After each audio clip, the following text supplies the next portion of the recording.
Et Arnaud Demanche est avec nous. Salut Arnaud. Bonjour à tous et bonjour Solène, bonjour Victor, bonjour Apolline et surtout bonjour Charles. Ça va Charles?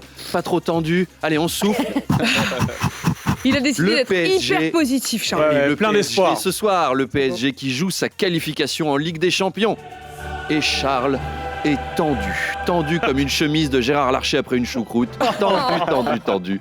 Paris contre Barcelone, il y a quand même un petit risque de démontada ce soir, mais on reste optimiste. Pour vous, Charles, c'est un match de gala. C'est un peu le pot de départ de Kylian Mbappé. Alors, il n'arrête pas le foot. Non, au contraire même. Il arrête juste le foot amateur avant de signer à Madrid. Mbappé qui n'est pas en forme en ce moment. Il se traîne, il n'avance pas. Avant, c'était le Mozart du ballon rond. Maintenant, c'est Michel Sardou. Le Michel Sardou des surfaces qui marche en rond pendant son concert. Même démarche que pendant les concerts, on dirait qu'il promène son chien. Il est aussi motivé pour jouer qu'Apolline quand elle doit interviewer Franck Riester ou Olivia Grégoire.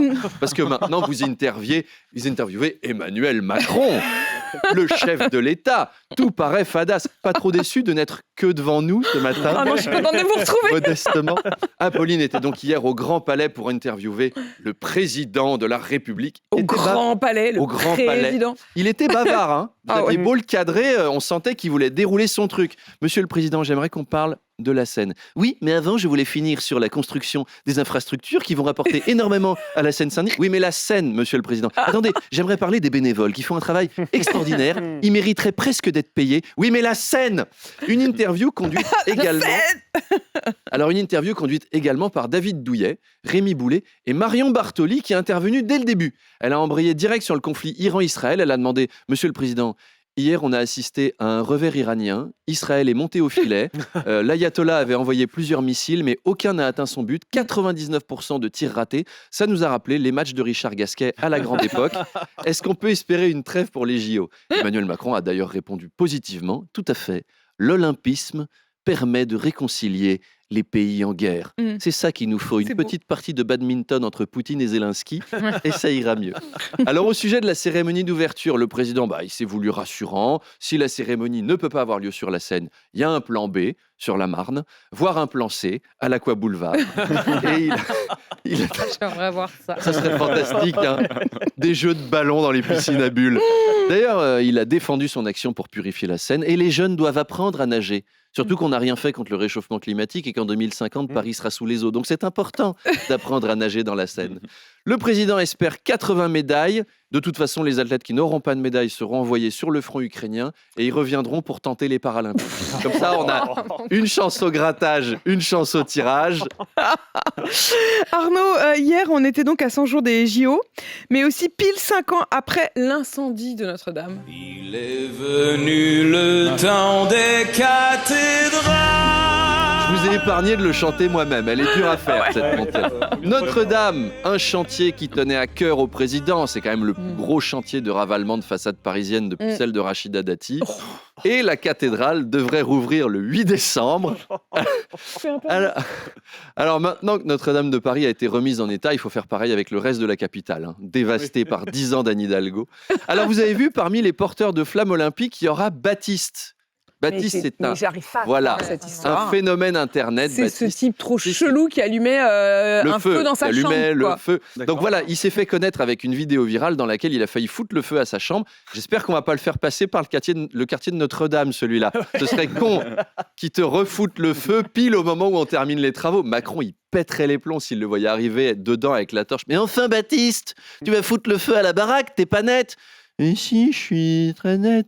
C'est sympa cette histoire de Baptiste. C'est fun de prendre des personnages cultes du web comme ça pour faire parler des JO. On devrait loger les athlètes chez Jawad. Mais bien sûr, quelle bonne idée, on avait un problème de logement d'athlètes. Les deux complotistes de la semaine dernière aussi, ils vont refuser de faire des abdos en disant « Non, je ne contracte pas !» On ne contracte pas, Apolline. Merci beaucoup Arnaud. Arnaud Demanche, tous les matins avec nous. Et Arnaud est avec nous ce matin. Arnaud, je reçois 2 invités à 8h30, retour sur le terrain, puisque je serai avec une juge, Béatrice Brugère, et avec un maire, Jean-Marie Villain, qui est le maire de Viry-Châtillon. C'est la ville où a été tué le jeune Chamsidine. On s'en souvient bien sûr, tué parce qu'il échangeait avec une jeune fille. Oui, une absurdité qui porte le nom de crime d'honneur, alors que comme le dit Jean-Marie Villain, faut vraiment pas avoir d'honneur pour faire des trucs pareils. Alors historiquement en France, on a eu des gros soucis avec les crimes d'honneur entre jeunes, entre le 15e et le 19e siècle. C'était les fameux duels, vous savez, l'époque des mousquetaires. Et c'était tellement n'importe quoi que le gouvernement a dû les interdire dès 1627. À l'époque, on s'embrochait pour un oui, pour un non. C'était « Vous avez osé ramasser le mouchoir de ma femme.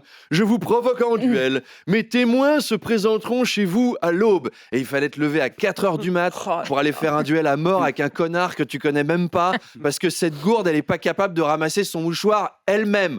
Alors déjà, se lever à 4h du matin pour partir en vacances, c'est relou. Alors pour te faire transpercer. Alors d'ailleurs, le saviez-vous ? C'est un truc étonnant. Le scandale des tueries par duel fut dénoncé à la cour par un célèbre poète qui s'appelle François de Malherbe. Mais c'est ce que j'allais dire, parce que le malheureux, il a perdu son fils, lors un de mes ancêtres, qui est mort en duel. C'est un de vos ancêtres, sans rigoler. Bah oui. François de Malherbe. Ah bah je savais pas. On en apprend tous les jours. C'est une leçon de l'histoire. J'ai fait la recherche sur Wikipédia. C'est marrant, vous avez pas parlé, on a le même nom. C'est marrant. Je sais pas si. Il y avait un indice pourtant. C'était pourtant écrit dessus, comme le port salut. Oui, mais je savais pas que c'était votre famille. Alors, vous savez ce que c'était le dernier duel en France ? 1957, Gaston Defferre, député socialiste et maire de Marseille, face au gaulliste René Ribière. En fait, ça bardait à l'Assemblée nationale. Gaston Defferre avait balancé « Taisez-vous, abruti !» à René Ribière. René n'a pas kiffé. Pas possible. Il l'a provoqué en duel à l'épée et Gaston Defferre a répondu « D'accord, et je vous couperai les testicules pour vous rendre inapte à votre mariage » qui avait lieu quelques jours plus tard. Ambiance. Alors finalement, ils se sont vus 4 minutes en toute illégalité. À la première écorchure, ils ont arrêté. Et fin de l'histoire. Merci pour ce moment historique. Merci Arnaud Debanche. Et à tout à l'heure avec Béatrice Buter. Arnaud, je ne savais pas que vous preniez la suite donc, de Stéphane Bern. C'est comme ça que ça se passe. Ben oui, je peux prendre le relais. Secret d'histoire. Secret d'histoire revient à 8h20. À tout à l'heure, Arnaud.